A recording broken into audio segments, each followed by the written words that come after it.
We're going to roll right into our next session. My good friend Paul Fipps, Senior Vice President of Customer and Partner Excellence for ServiceNow. Paul, welcome up to the stage. Great. Thanks for having me, Muller. Great to see you as always. Yeah. Excellent. Awesome panel, last panel.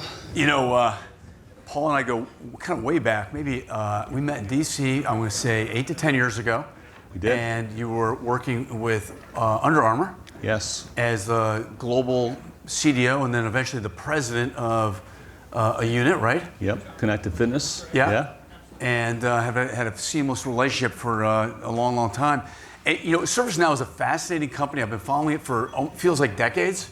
Yeah. And you guys are doing some amazing things right now with CEOs and CIOs and CTOs and really helping reimagine, reinvent, and dream big.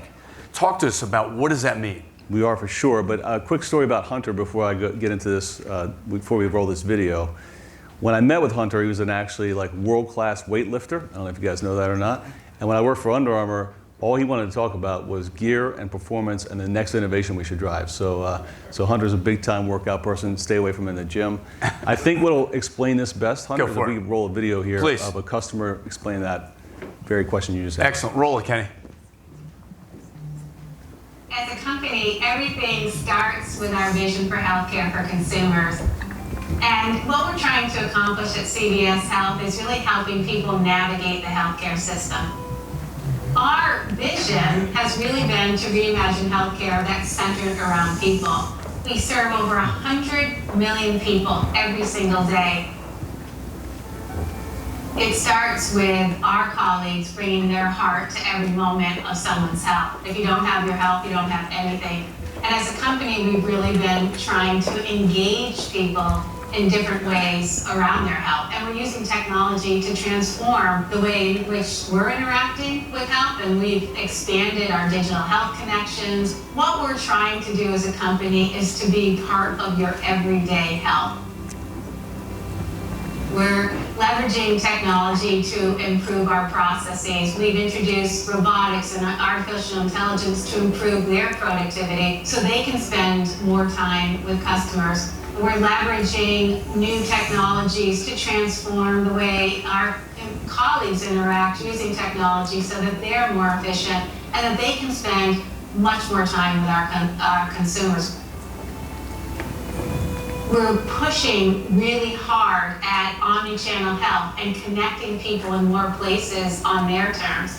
And quite frankly, we have a very strong belief that the future of health will be digitally led. If we innovate, we can scale. And it's critically important for us to keep innovating because the world around us is changing dramatically. And if we don't innovate to stay ahead of the trends and the curves, then we're not meeting the needs of the customer. So we're constantly innovating, using technology, and working with ServiceNow to help us with some of those innovations. ServiceNow is providing us a single unified platform. It's helping break down silos.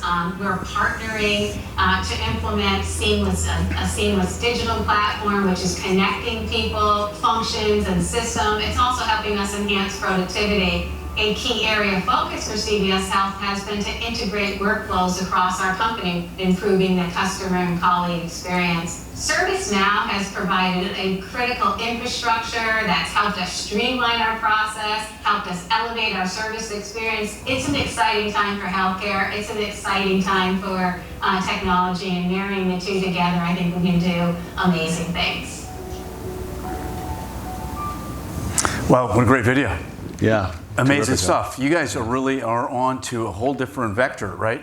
For sure, and I think a visionary CEO like Karen Lynch really illustrates that digital transformation is a CEO agenda item, Hunter, and that and world-class CEOs are going to continue to leverage platforms like ServiceNow to drive those transformations. Fascinating stuff. Yeah. When you think about digital innovation and helping drive the vision for a CEO, what are you thinking about how you can help CEOs and the CIOs kind of close that gap organizationally, because there is a gap?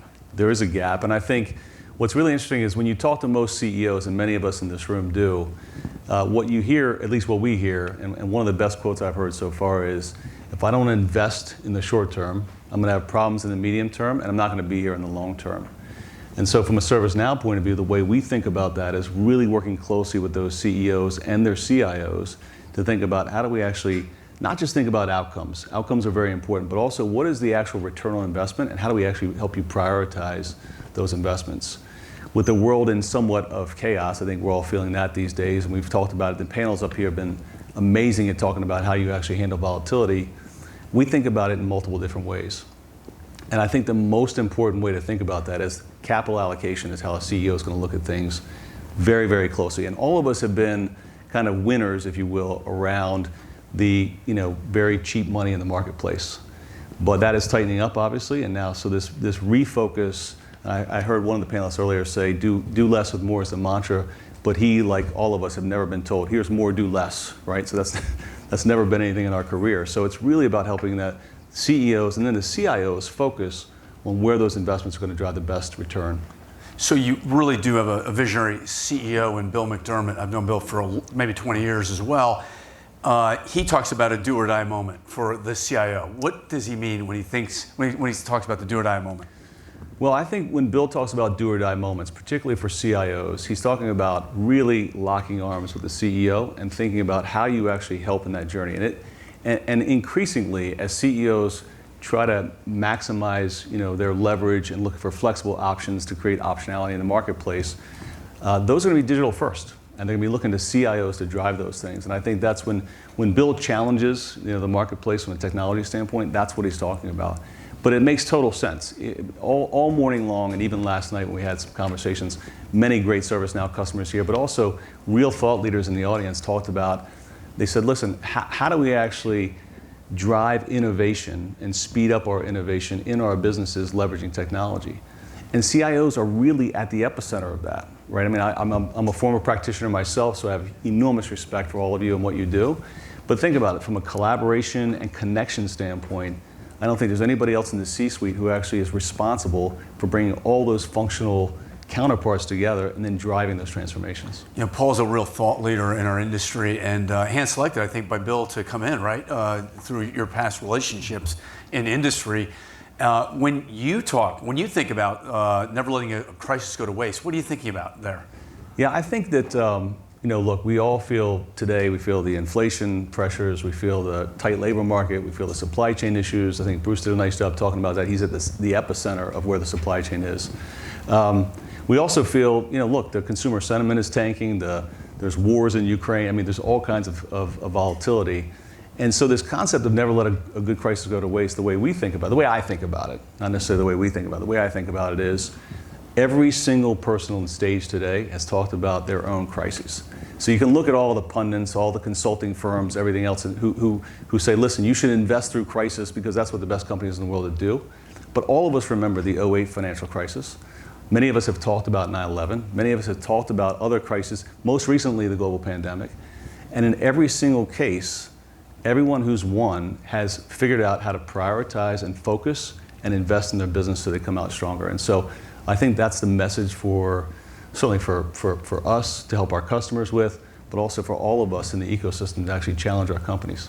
Well, and you're a golfer. I'm an athlete. I'm into yacht racing now, my next thing. But and there's a talk about when an athlete's in his zone, like when you like Yankees or not, Aaron Judge is in his zone right now. What is it like as an executive to be in the zone, and what's important at that point? Yeah.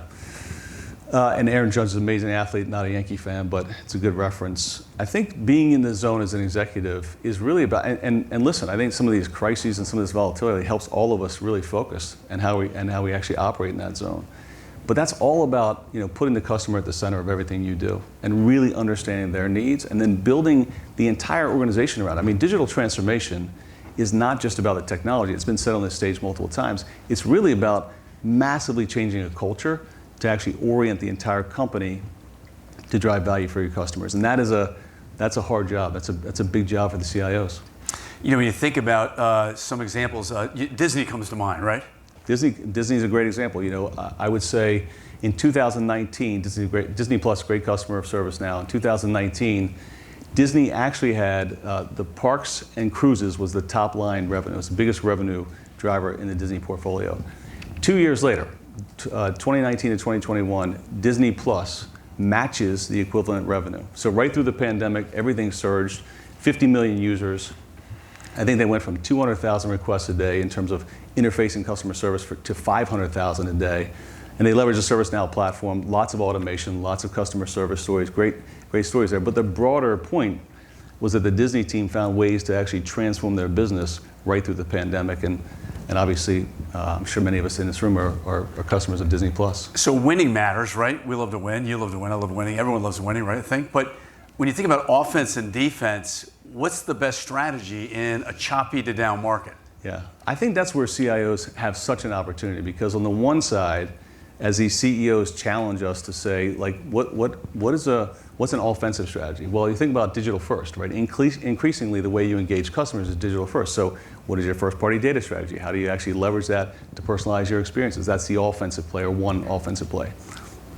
On the other side of it is, how do we actually eliminate all the work that nobody wants to do? And how do we actually automate everything that we can automate and workflow and drive massive efficiencies? So you have both levers to pull as a CIO. And if you pull both levers, then you're focused on what CEOs care about. The first thing CEO cares about is how do you help me drive profitable growth, right? The second thing, increasingly, is around ESG. I think all of us have talked about that on the stage also. But how do you help me put a strategy around ESG going forward? And the third thing that we hear from CEOs is actually, how do you help me attract, retain, and develop talent? Because in a world where technology first initiatives happen, I can't find enough talent to actually make them work. So really, the CIO is in a tough spot, right? They're told, let's grow the top line, let's watch costs, let's recruit, let's collaborate, let's keep the enterprise safe and secure. What's the answer?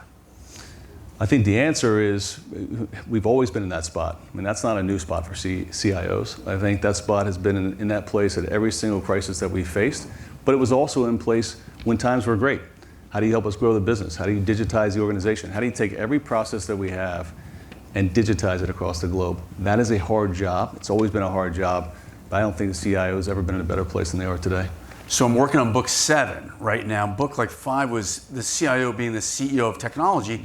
Pretty futuristic, but that was like 5 years ago, right? So really, a CIO really does need to think like a CEO and a COO, right? For sure, and I think increasingly we see CIOs getting actually leveled up and considered for CEO jobs. Right. And so that is, that I don't think 10 years ago we would have talked about that much, Hunter, you and I. Right. But I think increasingly it's because as these organizations figure out how they need to digitize their business, and whatever that business is, back office, front office, how they engage their customers, yeah, I think the CIO is the future CEO of the corporation. So you have some exciting things in your near future here, working with top companies around the world and helping CIOs work better with their CEOs, right? For sure. And look, our top customers, our biggest customers, I should say, across the globe are all thinking about, how do I take my employee experience, power my customer experience, leverage all of my technology assets, and then create a low-code, no-code platform that I can actually expand out into the business. And that is happening everywhere the large global companies are operating. Fascinating stuff. By the way, I'm a big CVS fan. Love those Amazing. Coupons. Yeah. No, it's true. But Paul Fipps is really a brilliant visionary, and lucky to have him here, and a good friend. And thanks for everything. Thanks for letting me join you guys. Good to see you. Yeah, you too. Let's get a picture.